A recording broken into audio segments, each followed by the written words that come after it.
Thank you. Christmas को हम लोग खुशियों के त्योहार के रूप में मनाते हैं और बिल्कुल मनाना भी चाहिए, क्योंकि प्रभु परमेश्वर ने मेरे और आपके लिए इस दुनिया में आज के दिन, जिसको ऐतिहासिक तौर पे कैलकुलेट करा गया कि शायद 25 दिसंबर रहा हो, उस अनुसार से आज के दिन जन्म लिया। ये कोई छोटी बात नहीं थी, क्योंकि प्रभु परमेश्वर के लिए जो सर्व दुनिया का बनाने वाला है, एक माँ के गर्भ में आकर 9 महीने एक बच्चे के रूप में उस अंधेरे में रहना। माँ के गर्भ में अंधेरा ही होता है, उस अंधेरे में रहना, और उस अंधेरे में रहना ताकि मुझे और आपको उजाला दे सके, फिर पैदा होना और मेरे और आपके जैसे उन सब दुखों में, उन सब जीवन में बड़े होना जो मैं और आप जीते। ये परमेश्वर के लिए आसान नहीं था, तो भी प्रभु परमेश्वर ने ऐसा करा। Yes, it is indeed a day of joy. But what if I were going to say that Christmas is a festival that actually is born out of pain? Christmas खुशियों का त्योहार है, लेकिन ऐसा त्योहार है जो दर्द में से होकर निकल के आया। And specifically 3 female carry this pain. कौन कौन है वो 3 स्त्रियां जो इस दर्द को सहती हैं और इस दर्द के द्वारा से इस बच्चे के जन्म को सार्थक बनाती। First is of course Eve. क्या हुआ था हम लोग जानते हैं कि पाप आया था, और इस पाप के फलस्वरूप उसको श्राप मिला। और श्राप क्या था? तेरे प्रसव की, गर्भ की और चाइल्ड बेयरिंग पेन उसको मैं बढ़ा दूंगा, वो बहुत बढ़ जाएगा। लेकिन उस दर्द में कुछ होना है। उस दर्द में जो बच्चा पैदा होगा, that will crush the head of the evil. वो जो बच्चा है वो शैतान का सर कुचलेगा। लेकिन दर्द से तो बच्चा पैदा होगा। बच्चे तो पहले भी पैदा होने थे, परमेश्वर ने पहले भी आशीष दी थी कि फलो फूलो और भर जाओ। But now the pain will increase. The first women to bear the pain to begin the story of Christmas, Eve, जो श्राप के दर्द को सही, और जिसमें श्राप के दर्द को फिर कंटिन्यूअसली सृष्टि सहती आ रही है। The whole creation bears that pain today and has been bearing this pain. उसमें सारी सृष्टि उस दर्द को सहती सहती चली आ रही है। दूसरी जो स्त्री है, that's nation of Israel as mother. जो इज़राइल का राष्ट्र है, वो हमें प्रकाशित वाक्य के 12वें अध्याय में बताया गया है कि एक स्त्री जो 12 मुकुटों को धारण करती है, प्रसव पीड़ा में करा रही है, और शैतान उसके पीछे पड़ा है कि उसको खत्म कर दे। Now we know the history of Israel. हम इज़राइल के इतिहास को जानते हैं, कैसे पूरे हजारों हजार साल उस दर्द से इज़राइल का राष्ट्र गुजरता रहा, क्योंकि इसी राष्ट्र में तो ये बच्चा पैदा होगा।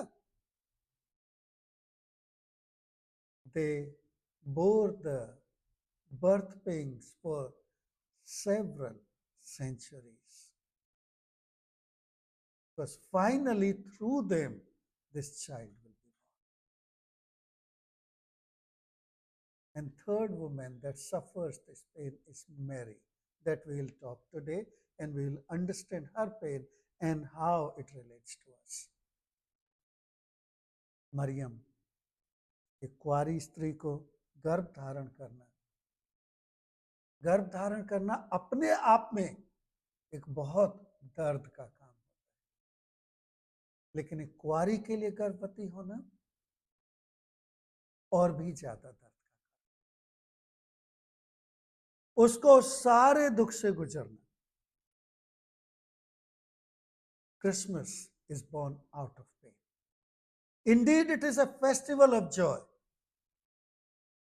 but this celebration has a whole history of pain embedded into it. ये सारा जो आनंद है हमारा, इसके पीछे और जिसमें ये बीज की तरह आनंद बढ़ता है, वो उस दर्द से भरा हुआ है जिसमें हव्वा, और हव्वा में आप सब स्त्रियां, जिसमें इज़राइल, जिसमें सारी सृष्टि, और मरियम जो फाइनल इस दर्द को सहती है, और तब उस आनंद को मैं और आप मना पाते। But if we have not understood this pain, and if we do not relate to this pain, then we will not understand this joy either. अगर हम इस दर्द को नहीं समझेंगे और इस दर्द से एक रिश्ता नहीं समझ पाएंगे, तो हम लोग इस आनंद को नहीं अनुभव कर पाएंगे। जैसे मैं पिछले दिनों में जब बात कर रहा था और हम गडरियों के नजरिए से क्रिसमस को देख रहे थे, तभी मैंने ये बात कही थी कि जब आनंद को समझना हो तो उसके लिए क्या कीमत चुकाई है, उसके समानांतर ही उसको समझा जा सकेगा।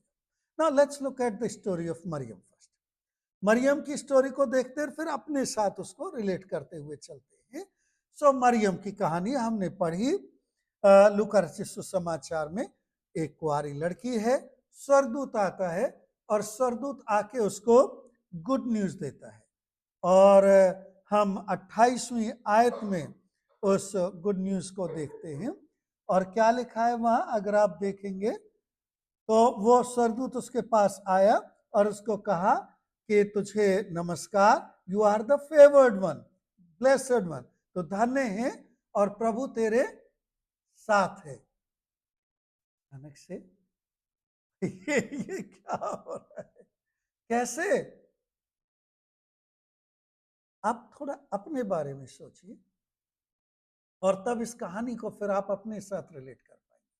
जब पहली बार आपने सुसमाचार सुना था, जब पहली बार आपको किसी ने कहा था यीशु मसीह आपसे प्रेम करता है, जीसस लव्स यू, जब आपने सुना था कि यीशु मसीह आपको बचाता है, आपको भी शायद ऐसे अजीब लगा था जैसे मरियम को लगा था। ये कौन है, ये क्या बात है, इसका मतलब क्या है, how does it relate to मी?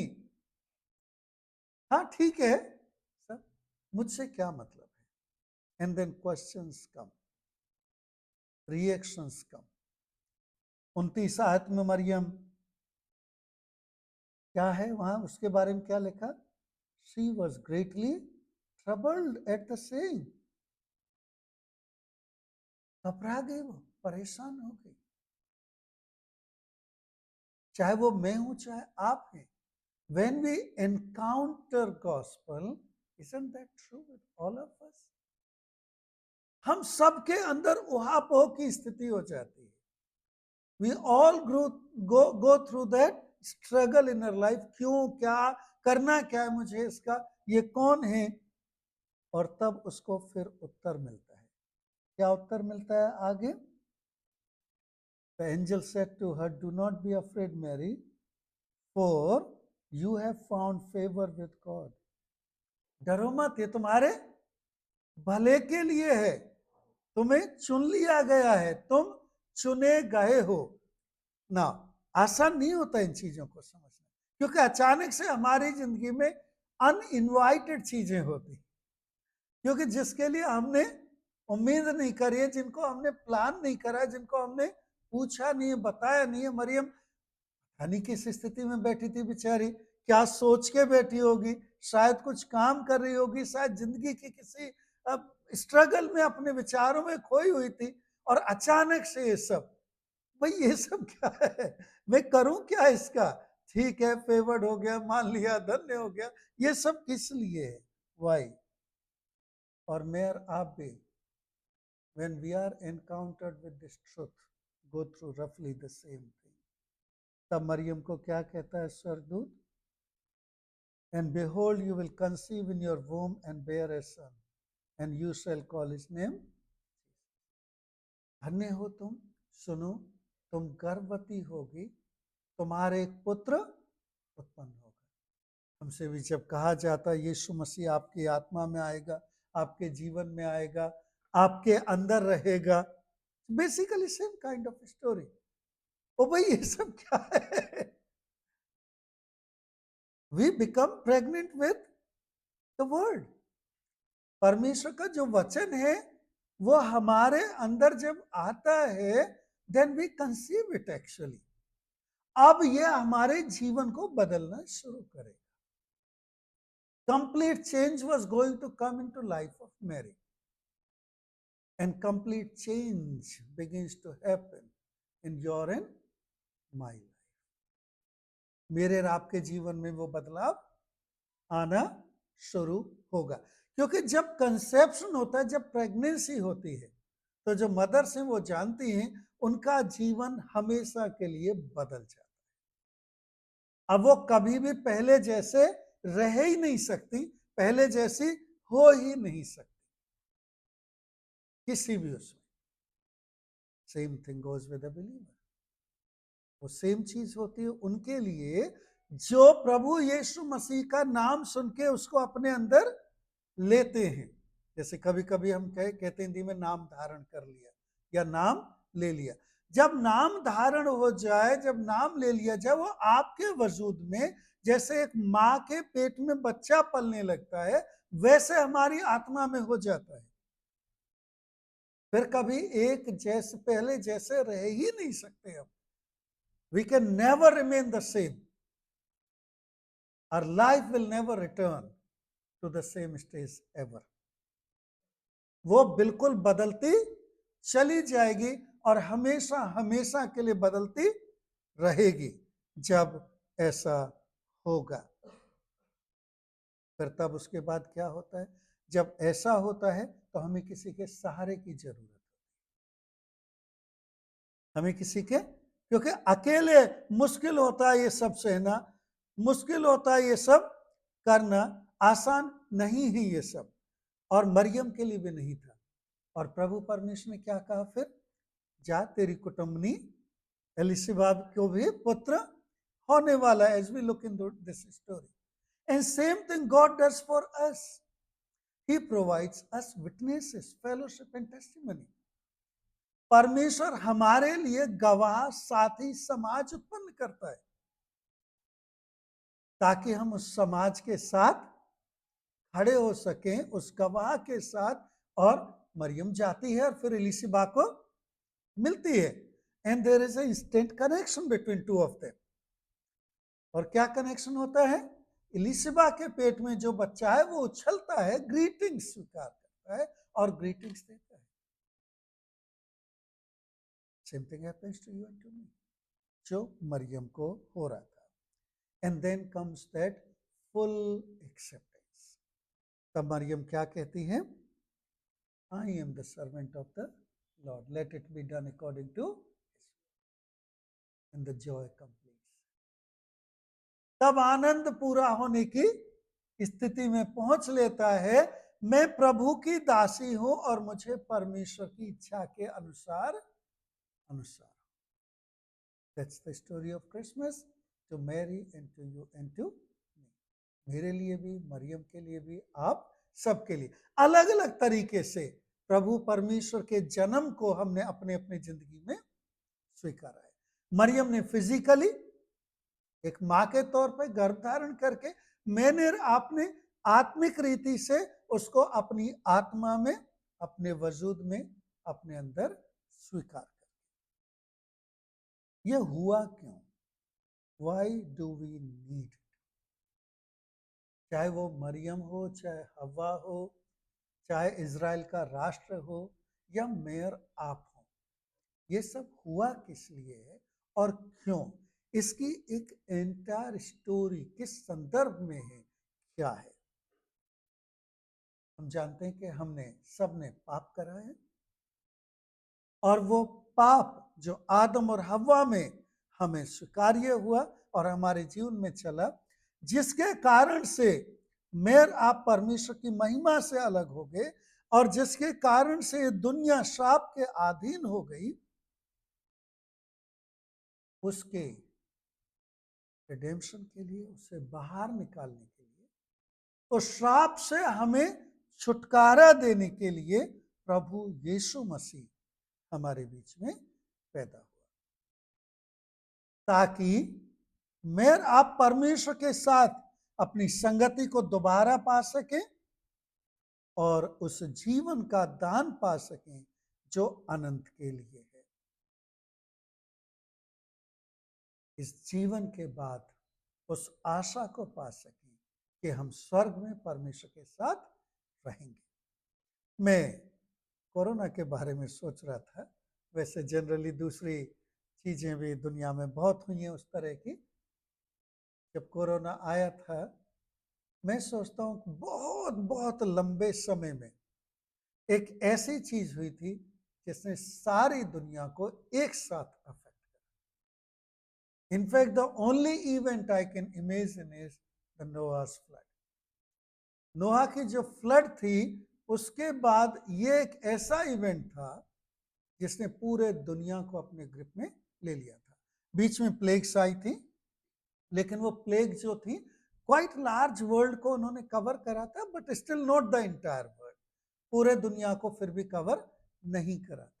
जब कभी भी ऐसा होता है तो हम एक बहुत भयंकर डर से गुजरते हैं। कोरोना के दिनों में भी बहुत डर से हम लोग गुजरे, और तब शायद इसी शहर में, maybe Gracy can confirm it, इसी शहर में एक वैक्सीन बनी थी, है ना, ज्यादा दूर नहीं है यहाँ से। और जब वो वैक्सीन आई, लोगों में क्या मारा मारी मची थी लाइन लगा के उस वैक्सीन को लेने के लिए। रजिस्ट्रेशन करना है, कितने लंबे लंबे अपॉइंटमेंट मिलते थे, वहां जाना है, लाइनों में खड़े होना है, वो वैक्सीन को लेना है। और जब वैक्सीन लग जाती थी तो एक एहसास आता था, अब मैं बच गया, अब कोरोना मुझे नहीं होगा। वो दुनिया की एक सिस्टम था, एक डर था। लेकिन वो जो आनंद आता था उस वैक्सीन को लेने के बाद से, वो तब आता था जब मृत्यु का भय हमें सता। बहुत से ऐसे लोग थे जिन्होंने वैक्सीन नहीं ली, क्योंकि उन्होंने इस बात को जाना कि कोरोना से नहीं डरना चाहिए। सम पीपल, डर नहीं था, वैक्सीन नहीं ली गई, आनंद नहीं था उनको उस vaccine. It did not matter to them. Vaccine बनी नहीं बनी, आई नहीं आई, लाइन में लगना, रजिस्ट्रेशन कराना नहीं कराना, was no meaning for them, क्योंकि उनको उसकी मृत्यु का भय नहीं था। How many times Christmas becomes very shallow for us because we don't have that reality of fear. कितनी बार जो क्रिसमस है हमारे लिए हल्की हो जाती है, can discuss all about corona and say कौन गलत था कौन सही था, but this is undisputed truth that we are dead in sin. इसका एंटीडोट है क्रिसमस। आदम और हवा के द्वारा आए हुए पाप, जिसमें मुझे आपको वो बीमारी लगी जिसका सिर्फ और सिर्फ एक ही रिजल्ट है, जो मृत्यु, नरक की आग है। जब हम उस चीज को समझेंगे, तब हमें क्रिसमस का, उस वैक्सीन का, उस एंटीडोट का महत्व समझ आएगा। Why Christmas is so important? Why it is so necessary? Pain of childbirth is curse. Yet the child born of this pain shall crush the head of devil. क्या हुआ पाप की वजह से? पाप हमारी जिंदगी में दर्द लेके आया। पाप हमारी जिंदगी में हमारी रोजाना के झगड़े, हमारे रोजाना की स्ट्रगल्स लेके आया। क्या लिखा है उत्पत्ति के 3 अध्याय में? वो तेरी एड़ी को डसेगा तो उसके सर को।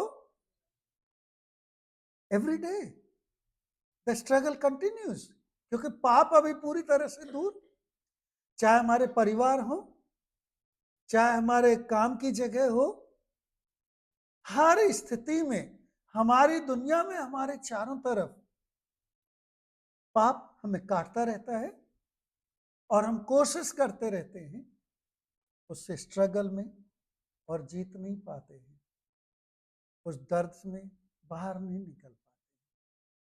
आज भी उस दर्द से तो हम गुजरते हैं। तो पाप क्या है? Sin is the cause of Christmas and Jesus is an antidote for sin, to remove fear and to give hope. तो ये जो मरियम की जिंदगी में जो हम देख रहे हैं उसके लिए भी और मेरे आपके लिए भी क्या है क्रिसमस? वो कहानी है, वो इवेंट है जिस दिन हम ये सेलिब्रेट करते हैं कि जिस बीमारी से मैं मरने वाला था उसकी दवाई आज बन गई, उसकी दवाई आज पैदा हो गई। That's what we said. दूसरा क्या था? परमेश्वर ने इस दुनिया में मसीह को लाने के लिए, मैं ज़्यादा तो नहीं समझता हूँ उसको, लेकिन मैं इतना ज़रूर जानता हूँ जब कोई भी दवाई बनती है तो उसके लिए कितनों को कई बार बहुत एक्सपेरिमेंट से बहुत लोगों को उसके थ्रू गुजरना पड़ता है और वो बहुत अच्छा अनुभव नहीं होता है। बहुत सी बार बहुत सी जो दवाई होती है उनका जानवरों के ऊपर इस्तेमाल करा जाता है जो बहुत तड़पते हैं, क्योंकि उस समय तक दवाई बनी नहीं होती है, तो उनके ऊपर एक्सपेरिमेंट करा जा रहा है जो उसकी वजह से मर जाते हैं। आप इजराइल के देश को सोचो, परमेश्वर ने चुना, सारे एक्सपेरिमेंट्स कहां हो रहे हैं यीशु मसीह को आने के लिए कि यीशु मसीह पैदा होगा? Upon the nation of Israel till today they are suffering. आज तक भी वो उस दुख से गुजरे क्योंकि उन्होंने अपने ही उसमें से आई हुई दवाई को कभी एक्सेप्ट नहीं करा, इसलिए आज भी वो दुख उठा रहे। The whole nation of Israel for centuries suffered for this antidote to come into your life. वो दिन आने के लिए जिस दिन आसमान की शक्तियों में हलचल मच जाएगी, तारों की चाल बदल जाएगी, जिस दिन यरूशलेम शहर में राजा घबरा जाएंगे और पूरी दुनिया से बुद्धिमान लोग इकट्ठे होंगे, जिस दिन गरीब से गरीब और रईस से रईस लोगों को सुसमाचार दिया जाए। लेकिन वो दिन आने से पहले वो हजारों साल की यात्रा, जिन घरों में जिन खानदानों में यीशु मसीह को पैदा होना था उनको चुन लिया गया था हजारों साल पहले, उसके थ्रू जब निकल के आते then only your and my joy, तब मुझे आपको वो आनंद मेरे आप तक पहुंचता है। And thus, if I were to put it in one line, pain of survival in the struggle with enemy is the cradle of Christmas. पाप क्या है? कारण है जिसकी वजह से क्रिसमस आते, लेकिन दर्द वो पालना है जिसमें झूल झूल के क्रिसमस मुझके तक और आज तक पहुंची। वो दर्द का पालना जिसमें से इजराइल का राष्ट्र गुजरा, मैं आप अपने अपने अलग अलग लेवल पे गुजरे, और जिसमें Mariyam. And now the story of Mary. बहुत इंटरेस्टिंग है ये नाम अपने आप में, क्योंकि जो मैरी है ये यहूदी नाम नहीं है। यहूदी लड़कियों के नाम मैरी नहीं रखे जाते थे, ये लैटिन और ग्रीक भाषा से आता है। लेकिन इंटरेस्टिंग फैक्टर ये है कि ये मैरी जो नाम है और मरियम जो इब्रानी में नाम है, दोनों का एक ही मतलब है और दोनों एक जैसे साउंड भी करते हैं। तीन अलग अलग जो मतलब हैं, बड़े इंटरेस्टिंग अलग अलग लेवल के मतलब हैं इसके। चाहे आप मूसा की जो बहन मरियम थी उसके नाम को देखें या इस मैरी के नाम को देखें, they are so close, so similar, लेकिन मरियम और मैरी सेम ओरिजिन नहीं है।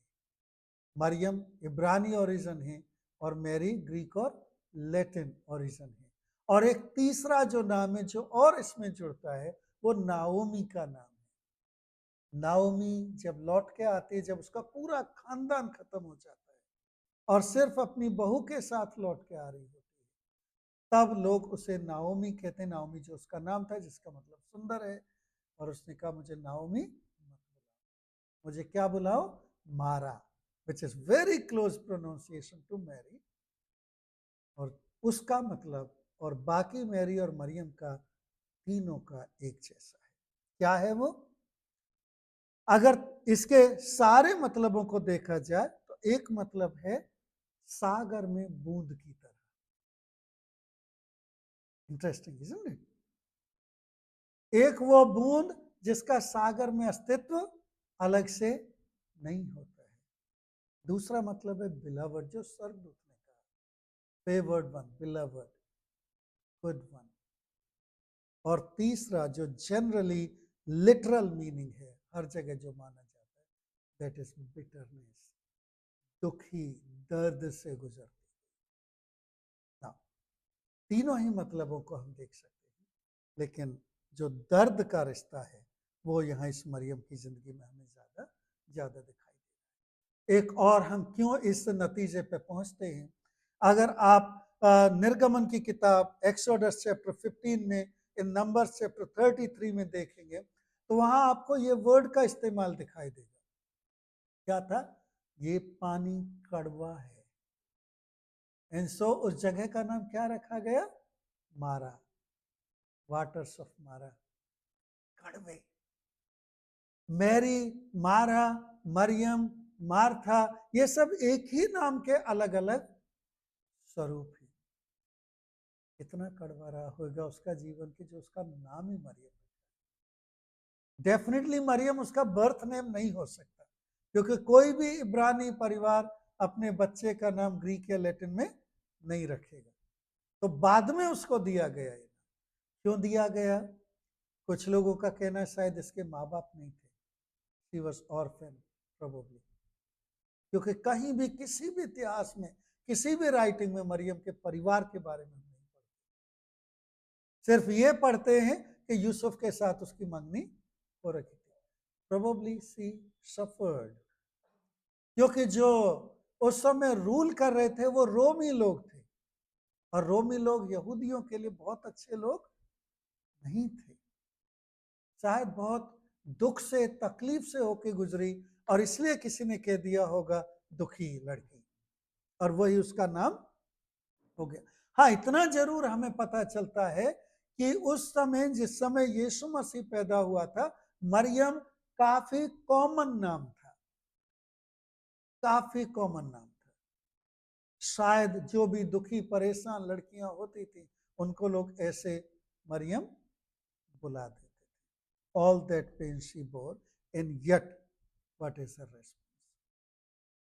जब स्वर्गदूत उसके पास आता है, परेशान होती है डेफिनेटली, जैसे हमने देखा हमारी जिंदगी के साथ, जब हमें भी सुसमाचार मिलता है तो इतना आसान नहीं होता है। हम भी लगभग उसी पेन से, उसी पेन से, उसी उहापोह से, the same question, confusion, we also go through the same.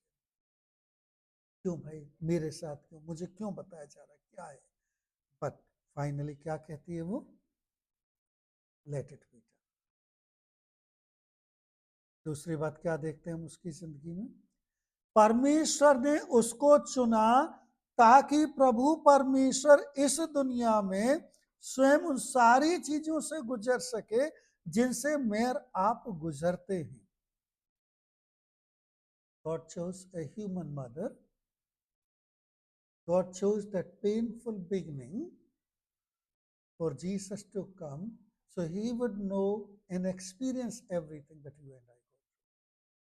क्यों चुना प्रभु यीशु मसीह ने एक इंसानी स्वरूप को, ताकि वो उन सारी चीजों को समझ सके, उन सब दुखों से गुजर सके जिसमें भूख, प्यास, दर्द, बिट्रेयल्स, वो सारी चीजें होती हैं जिनको मेयर आप कहते हैं कि मेरी जिंदगी इन सब चीजों से, ताकि वो उस आनंद को मुझे, ताकि उस आनंद को मेयर आप, अगर मेयर आप सोचते हैं कि भाई मेरे साथ लोगों ने धोखा करा, कहा कुछ था और कह कुछ दिया, तो मैं सोचता हूँ यीशु मसीह की तरफ मेयर आप देख सकते हैं, और उसके तो अपने जो सबसे नजदीक चेले थे वो 1 घंटा उसके साथ नहीं रह सकते। एक चेला जो सबसे आगे आगे बढ़ के बातचीत करता था, उसने कहा मैं तो जानता ही नहीं जी ये जन है कौन, मैं तो जानता ही नहीं कि ये कौन है।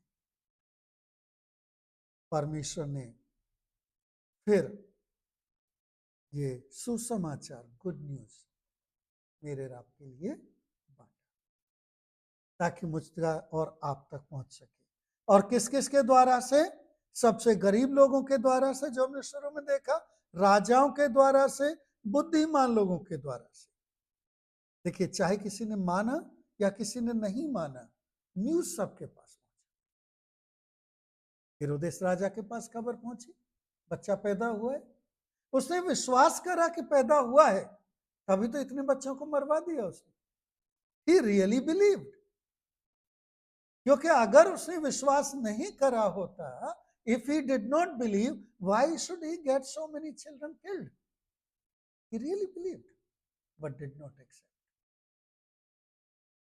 That can be story many time of Christmas to many hearts. बहुत से हृदयों के लिए क्रिसमस की ये कहानी हो सकती है।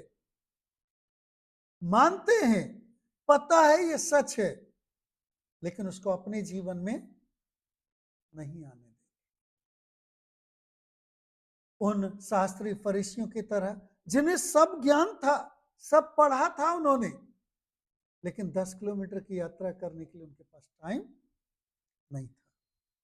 या फिर उन बुद्धिमान लोगों की तरह, क्यों उनको वाइज मैन कहा जाता है?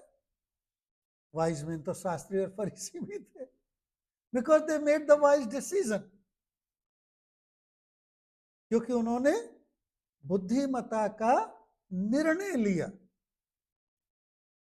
कितने कितने दूर से आए, ऐसा कहा जाता है, कंफर्म नहीं है, कि उनमें से एक हिंदुस्तान से, और प्रोबब्ली एक से ज्यादा चाइना से, और मादे और फारसी जो राज्य था वहां से, ये सब लोग इकट्ठे होके गए थे। 3 लोग नहीं थे, बहुत ज्यादा थे, और ये पूरा जो ग्रुप था अलग अलग कंट्रीज से था जब इकट्ठे होके गए। क्योंकि just for a moment if I were to take you into that story, क्या लिखा है, वो तारों की गणना कर रहे थे। तारों की गणना अलग अलग जगहों पे, अलग अलग देशों में लोग करते थे, और जब तारों के किसी मूवमेंट को लेके वो करेंगे बात, तो एक दूसरे को खबर भेजेंगे, एक दूसरे को खबर भेजेंगे, टाइम लगेगा उनको इकट्ठा होने में, डिसीजन लेने में, और इसीलिए हम जानते हैं को लगभग 2 साल बाद पहुंचे, क्योंकि अंदाजे 6 महीने का रूट है सिल्क रूट, और बाकी का 1 साल या 1.25 साल उनको आदान प्रदान करने में, टुगेदर।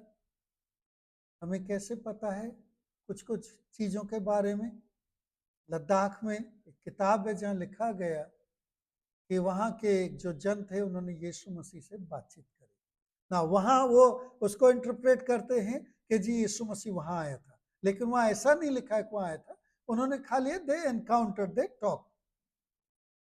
जो पूरी शंकराचार्य हैं, वहां के मठ में भी ये किताब लिखी गई है, और वहां भी लिखा गया है कि यीशु मसीह से बातचीत, और दूसरे दूसरे बहुत सी जगहों में भी।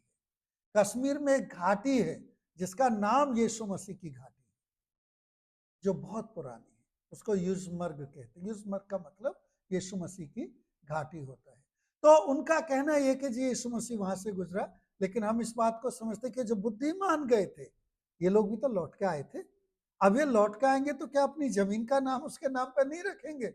जिससे मिलके आए होंगे, या उसके बारे में नहीं लिखेंगे कि भाई हम उससे मिलके आए हैं या उससे बातचीत करी। द न्यूज रीच्ड एवरीवेयर, हर जगह वो खबर पहुंची। बहुतों ने मानी, बहुतों ने नहीं मानी।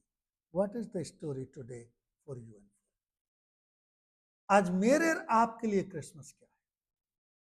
ये क्रिसमस की कहानी तो हजारों साल से लिखी जाती रही, हजारों साल से इस दर्द भरी कहानी से लोग गुजरते रहे, हजारों हजारों सालों से स्त्रियां उस कर्स के, उस श्राप के अधीन गुजरती रही हैं जो चाइल्ड बर्थ में उनको मिलता है। ये सृष्टि हजारों हजारों सालों से कराहती रही।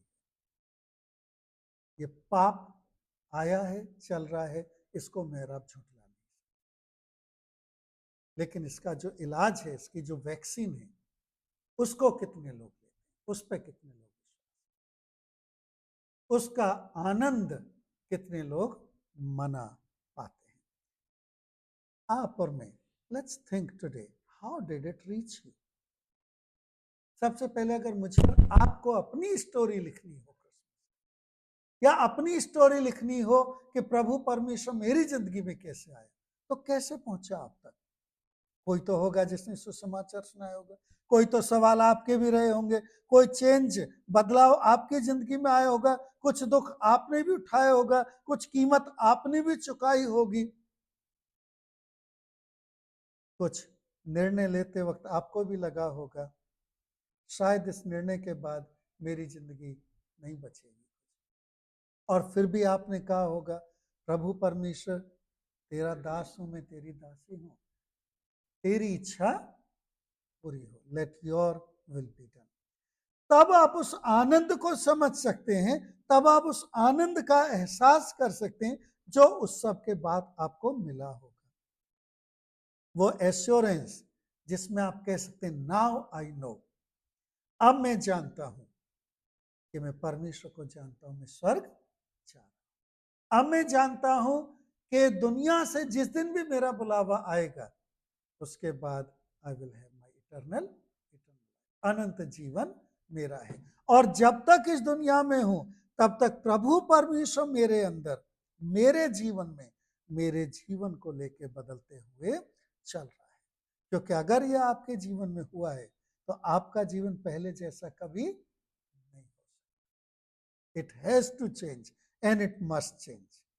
And then last question, if you have experienced this joy, and if this is your story, how are you going to share this joy with others?